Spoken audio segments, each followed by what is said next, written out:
In this video, we will look at three different challenges or three different tasks, and these are simple because I am giving some examples for method overloading.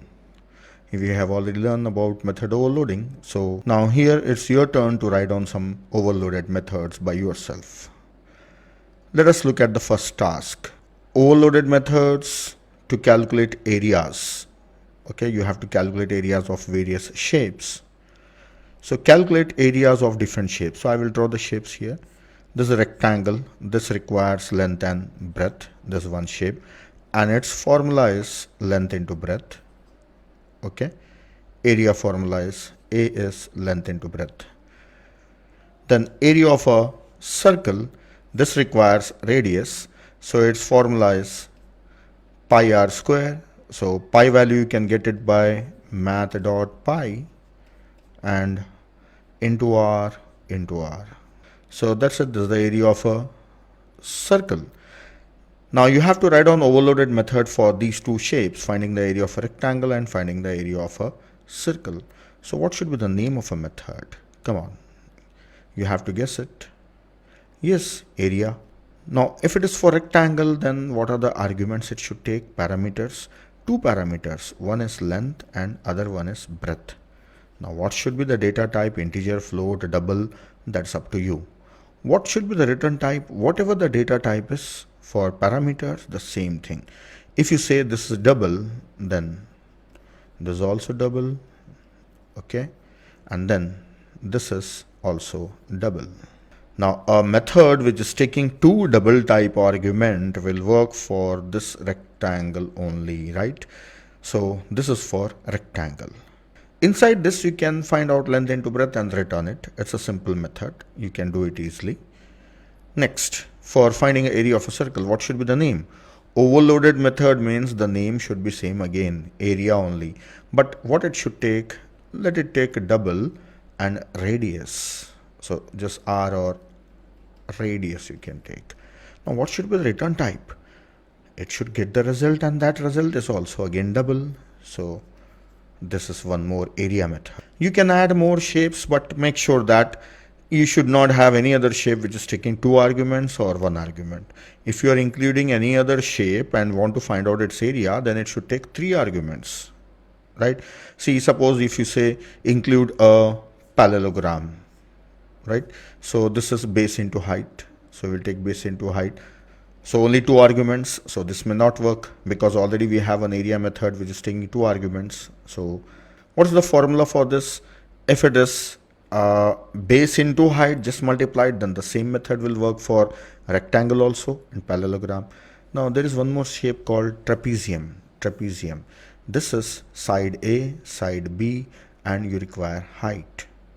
And the area is area. This is area. I will write it completely. So this is half into A plus B into height. So how many arguments are there? Three arguments are there. So you can overload a method for this one also. For trapezium also you can overload a method. So this is the area for trapezium. So you can overload one more method if you want.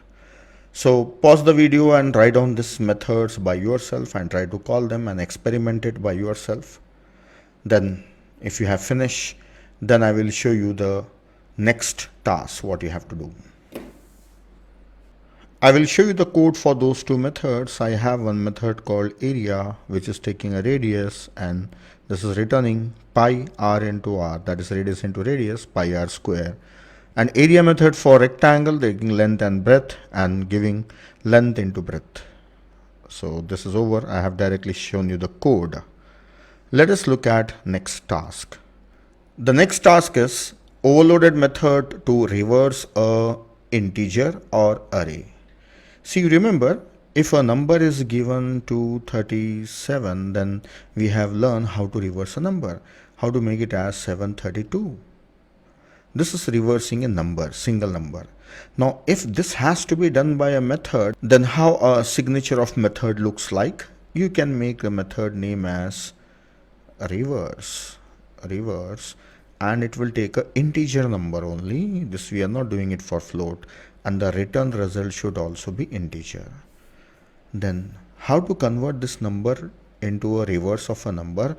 You know the procedure very well. You have to use a while loop and convert it. So if you have not seen challenges in loop, just go back and solve one of the challenges in the loop. You will find one of the challenges upon reversing a number. So that work you have to do. Now next is reversing an array. So what will be the name, what will be the signature? So for signature, again, this is also reverse. Yes. Then what it will take an array object, and you can pass integer array or any type of array, but it will take a reference to an array object. And what it will return, it doesn't have to return anything, so you can make it as void also. You can make it as void. So this is a normal integer type value, and this is an array type value. So how to reverse an array, you know very well. There is a challenge in arrays, so that shows how to reverse the contents of an array, elements of an array. That logic you have to write down and finish this method. So pause this video and write down the methods by yourself. If you have any question, you can ask a question in question answer section below this lecture. This you can do it very easily. Or if you are not able to do, means definitely you have not done previous challenges. So make sure you have done previous challenges, then you can do this one. Reverse and reverse. The R was missing here. So this is reverse. So write down these methods. And one more thing, in this method, you have to create one temporary array B and reverse copy all the elements of A into B and return this array. So let it be integer array. Return type is integer array. So this you can do it easily. You write down a program by yourself, write down the methods, pause the video and do it, and come back. Then I will give you what is the third task. I will explain you about it. Yeah, here is a program I am showing you. This is for reversing a number. It will reverse a number. I'm not going to execute it. Directly I am showing you the code. If you want help, you can pause it and copy the code, or else you can check the resources. This I am taking a reverse number, then reverse into 10 mod, n mod 10, then always dividing n by 10. Finally, repeating it as long as n is not equal to 0 or n is greater than 0. When it becomes 0, stop and return the reverse of a number. Then this is for reversing an array, creating one more array B of size same as A, then taking I for A and J for B and reverse copying all the elements, incrementing J and decrementing I. Copy the elements at last, return B. That's it. This is the simple syntax code for reversing a array of elements and reversing a single number. So these are overloaded method. Their names are same, but the parameter types are different. This is a single number. This is an array of numbers. Integer and array of integers. So they are of different signature. So we have written overloaded method. Now let us look at third task. The third task is very simple. You have to write validate method. Validate method. Okay. For validating the name of a person. So take a name of a person. Validating name. So the parameter should be name. So validating means what? Checking whether the name is properly given or not. We don't have to verify whether this is the correct person or not. No. Name should not have numbers, should not have special characters. That's what we will see. The name is perfectly written or not. Is it valid or not? If it is valid, then you tell me what the method should return. Yes, it should return Boolean result. The next is age of a person. Age of a person. Validate. Okay. So validate. Now who is this person? Now you can decide by yourself, but I will say he is a student. Now for taking admission into a school up to secondary standard, what should be the age of a student to get admission in a school? Like from first class to 10th class of a school, kindergarten onwards, after kindergarten, then minimum age is 3 years, right? And the maximum age may be up to what years? Let us say 15 years maximum. If he is elder than 15, then he should not go to school. He cannot sit with the kids. So let us say maximum is 15. Or if you feel that no, it should be less, okay, make it 10 or 9. That is your choice. So age should be in between these two. So validate an age. So age is an integer type value. Take a age. And what it should return? Yes, you are right. It should return Boolean. Simple method. The coding is very simple. The body will not have much logic here. Logic is not important. We are focusing on signature of a method. That's what is important. What parameter it should take and what value it should return, what it should be the name. So validate two methods. This is method overloading. So write down these two methods and practice them.